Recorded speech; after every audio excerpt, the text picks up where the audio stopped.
शिक्षक भर्ती के समस्त छात्र छात्राओं को, पूरे प्रदेश के जो प्रतियोगी छात्र हैं शिक्षक भर्ती के, उन सभी को और बेरोजगार सभी छात्रों को मेरा नागेंद्र पांडे का नमस्कार, यथा योग्य अभिवादन। जूनियर एडेड शिक्षक भर्ती को लेकर साथियों 2-3 खबर थी और कुछ टीजीटी पीजीटी और प्राइमरी भर्ती को खबर थी। मुख्य मैं फोकस करूंगा जूनियर एडेड शिक्षक भर्ती को लेकर। तो उसमें जैसे कि मैंने थंबनेल में अपने लगाया है कि माननीय मुख्यमंत्री जी के जनता दरबार का फीडबैक आ गया है। नई टीजीटी पीजीटी प्राइमरी भर्ती कब तक आने की सुगबुगाहट हो चुकी है, क्योंकि बयान आया है अभी शिक्षा सेवा चयन आयोग के माननीय अध्यक्षा जी का और चकबंद तमाम चीज़ें और बताऊंगा, जैसे कि तमाम चीज़ें हमारी जूनियर एडेड शिक्षक भर्ती में आरक्षण किस तरह मिल रहा है, क्योंकि ये अभी इसकी चर्चा मैंने करना पिछले 2-4 वीडियो में भूल गया था। और जो मुद्दा बना हुआ किस कारण से भर्ती जूनियर एडेड शिक्षक भर्ती लटकी हुई है, क्या कारण से फंसी हुई है, अधिकारी क्यों निर्णय नहीं ले पाते, इन्हीं सब चीज़ों को बताऊंगा। उसके पहले आप सभी साथियों से वही परंपरागत निवेदन कि चैनल में जो नए साथी हैं, जो जिन्होंने अभी सब्सक्राइब न किया हो, इसमें अभी आधे से ज़्यादा ऐसे लोग साथी हमारे देखते हैं जो चैनल को सब्सक्राइब नहीं किया, तो कृपया करके चैनल को सब्सक्राइब कीजिए, जिससे ऑथेंटिक जानकारी आपके लिए और लड़ाई अच्छी सी लड़ी जा सके और आने वाले समय में आप और रोजगार की मुहिम को जोर से किया जा सके, शिक्षक भर्ती में ज़्यादा से ज़्यादा हमारे साथी चयन हो। तो साथियों, पहला जो मेरा थंबनेल है कि मुख्यमंत्री सकारात्मक खबर से शुरू करता हूँ, पॉजिटिव न्यूज़ से। जो हमारे पिछले दिनों में अभी 10-15 दिन हुआ होगा, आप लोग जानते हैं कि हमारे साथी राहुल पासवान जी और राहुल यादव जी और संदीप जी माननीय मुख्यमंत्री जी के जनता दरबार गोरखपुर में गए थे और मुलाकात हुई थी। माननीय मुख्यमंत्री जी ने आश्वासन दिया था, तो वहाँ से फीडबैक आया, जो जन सुनवाई का वहाँ रजिस्टर्ड भी होता है, ऐसा नहीं सुनवाई हुई तो चले आए, तो उनके पास मैसेज आया परसों नरसों। मैं वीडियोज़ नहीं बना पाया और दिमाग से बनाया परसों नरसों, तो दिमाग से बात उतर गई थी। तो उसी दिन उनके पास फीडबैक आ गया है कि आपकी जो चीज़ें थी माननीय मुख्यमंत्री जी ने उसको जन सुनवाई पोर्टल के माध्यम से वो डायरेक्टर बेसिक जी को भेज दिया गया है।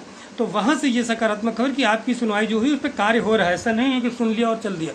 बाकी माननीय मुख्यमंत्री जी जो करेंगे तो वो करेंगे और जनता दरबार का असर पड़ता है। लेकिन आप लोगों को एक चीज़ बताना चाहता हूँ कि अब जो जैसे पहले डायरेक्टर बेसिक जी के यहाँ काफ़ी दिन फाइल रुकी रही, अब उस दिन जब लोग प्रमुख सचिव जी से मिले और डायरेक्टर बेसिक जी से मिले तो ये कन्फर्म हो गया कि अब डायरेक्टर बेसिक जी के हाथ में कुछ नहीं है। अब जो है ये शासन पे पहुंच चुका है, प्रमुख सचिव जी के पास है, वही जो निर्णय लेंगे उसी प्रकार का होगा। साथियों, इसमें अड़चन आपको बताऊं कि इसलिए नहीं है कि इस अड़चन क्या है। देखिए, जो पहले सुप्रीम कोर्ट, बहुत बारीक चीज़ बता रहा हूँ, इसमें 99.99% लोगों को नहीं पता ये चीज़ें, क्योंकि मेरी डिस्कशन यहाँ शिक्षा निदेशालय में भी हो चुकी है, वहाँ हुई है। ये सब चीज़ें आप लोग, बहुत से लोग इसमें जानते हैं, वीडियोस चाहे जो बनाए। बहुत से लोग तो बोल देंगे हम 15 दिन से लखनऊ में 1 महीने से टिके हैं, हमारे फलाने टिके ढकाने, लेकिन आज तक कोई प्रमुख सचिव जी से न मिला, न कोई पास भी दिखाया कोई, तो क्या माने। तो आप लोगों को बता रहा हूँ साथियों कि इसमें हुआ क्या है, किस लिए भर्ती रुकी है। हुआ यह है कि पहले सुप्रीम कोर्ट का माननीय उच्चतम न्यायालय का आदेश था कि 5 सीटों पर रिजर्वेशन होना है। हाँ, सबसे उससे पहले ये बताना चाहता हूँ कि आपकी मेरिट जिला वाइज बनेगी, कोई स्टेट वाइज नहीं, स्कूल वाइज नहीं, जिला वाइज मेरिट बनेगी। ये पूर्णतः कंफर्म हो चुका है, इसमें किंतु परंतु नहीं। ये जानकारी मैं भूल जाता था कई बारों से बताना, तो बिल्कुल निश्चित हो चुका है कि आपकी जिला वाइज मेरिट बनेगी। अब जिला वाइज में किसमें कितने पद हैं, जैसे 5 सीटों से कम पद में माननीय उच्चतम न्यायालय का यह है कि रिजर्वेशन मिलता है, लेकिन अब नीचे और सब लोग चाह रहे हैं कि 4 सीटों में शासन चालक मिल जाए, तो उसी को हुआ फो लेके हो रहा है। अब जैसे 4 में मान लीजिए 2 सीट जनरल को मिल गई है, ओबीसी को मिल गई है, एससी को, तो बाकी रिजर्वेशन एसटी का बहुत सारे रिजर्वेशन, हालांकि उसमें जो हॉरिजॉन्टल रिजर्वेशन है उसमें कोई प्रॉब्लम नहीं आएगी, वो पहले से छांट लिया जाएगा। जो जनरल में है जनरल में, ओबीसी में चला जाएगा। देखो, शायद हो सकता है 1-2 मिनट मेरी वीडियोस लंबी हो जाए, लेकिन आप लोगों को आज मैं सोच रहा हूँ पूरी तरीके से समझा दूँ। तो हॉरिजॉन्टल जो रिजर्वेशन है उसमें प्रॉब्लम नहीं, वो पहले सीटें काट लेंगे जनरल वाला। जैसे हॉरिजॉन्टल में कौन आता है, जैसे फ्रीडम फाइटर, हमारे दिव्यांग साथी, एक्स सर्विसमैन, महिला रिजर्वेशन, तो ये सबको प्रॉब्लम मेन है जो मेन स्ट्रीम्स के हैं, जैसे general, OBC, SC, ST, EWS, इनमें तो ये 4 सीटों में बैठने में मुश्किल हो रहा है। जो मैं अपने अनुमान से और अपने उससे ज्ञान से बता रहा हूँ, कोई किसी अधिकारी, कल को आप लोग ये नहीं बोल देना, आरोप लगा देना कि फलाने अधिकारी ने उनकी नौकरी फंसा दो। तो उसी में समस्या ये आ रही है कि ये रिजर्वेशन जो मैंने अनुभव किया है, ये दिक्कत हो रही, लेकिन ये नाकामी है इनकी निश्चित रूप से कि अगर 4 साल भर्ती हो गई तो पहले शॉर्ट आउट करके कितनी वैकेंसी कितने हैं, ये इनको शॉर्ट आउट करके निकालना था। एक चीज़ का आपको मैं जिक्र करना चाहता हूँ साथियों, ये भी मत सोचिए कि जैसे उस दिन हमारे साथ थे, हमारे जो साथी थे उनसे भी आप लोग कंफर्म कर सकते हैं। जैसे मान लीजिए ओबीसी का रिजर्वेशन 27% है, एससी का 21%, एसटी का 2%। तो ये जरूरी नहीं है कि हर भर्ती में वही चीज़ें इतनी सीटें फॉलो हों। क्यों? अगर मान लीजिए जैसे ईडब्ल्यूएस का या ओबीसी का या किसी कैटेगरी का एससी, उनकी सीटें भरी हैं या ज़्यादा है, जनरल की ज़्यादा, तो उसमें जनरल की ही मान लीजिए एडेड में भरी, तो कोई ज़रूरी नहीं है कि जनरल की ही सीट उसमें उतनी ही आए। हो सकता जैसे बैकलॉग की वैकेंसीज होती हैं, ज़्यादा ओबीसी हो जाते हैं, कहीं की एससी की बैकलॉग आ जाती है। कभी एक वैकेंसी आप लोगों को याद होगा, इसमें बहुत सारे साथियों ने फॉर्म भी भरा होगा। चकबंदी लेखपाल की एक वैकेंसी आई होगी 4-5 साल पहले, आप लोगों को याद होगा, मैं फॉर्म डाला था, सभी हम लोगों ने भी डाला, उसमें फ़ीस भी जमा हो गया था और उसमें ओबीसी की सीटें कम थी।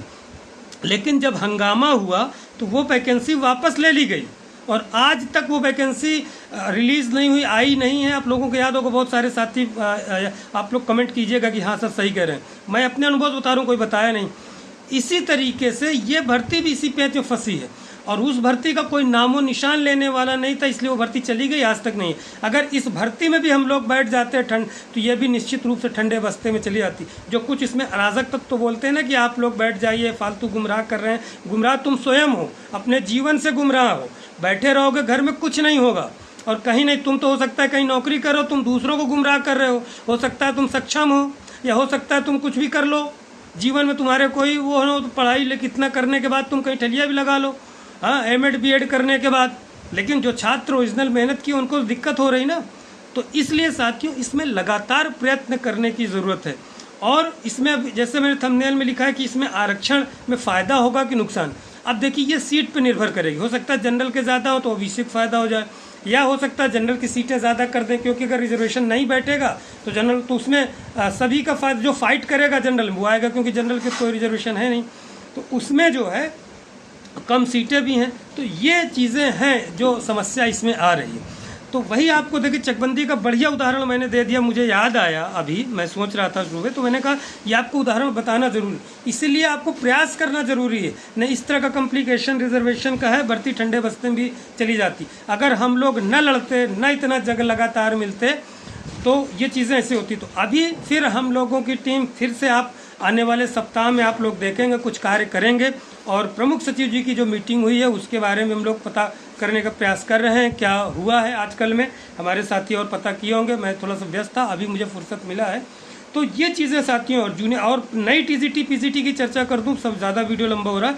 अब माननीय अध्यक्षा जी का बयान आया है कि हमारे पास अध्याचन नहीं आ पा रहे हैं, आप लोगों ने पढ़ा भी होगा पेपर में। तो और वो वैकेंसी निकालने के प्रयत्नशील हैं, क्योंकि अभी इनके कार्यकाल में एक भी वैकेंसी आई नहीं है, सिर्फ पुरानी वैकेंसी कर रहे हैं। और लगभग 1-2 साल होने वाला है इनका, 2 साल शिक्षा सेवा चयन आयोग में आया, सदस्य आए हुए। तो निश्चित रूप से ये वैकेंसी प्राइमरी की, चूँकि कह दिया है, ये सभी अध्याचन मांग रहे हैं, प्राइमरी का भी मांग रहे हैं, टीजीटी का, पीजीटी का, असिस्टेंट प्रोफेसर का। तो निश्चित रूप से मान के चलिए कि इस साल ये वैकेंसीज आएंगी, तो उसकी भी आप लोग तैयारी करते रहिए। और चैनल में आप लोग जुड़े रहेंगे तो आपको अच्छी चीज़ें, जानकारी भर्ती आने की कैसे होगा, क्या होगा, सब्सक्राइब करेंगे।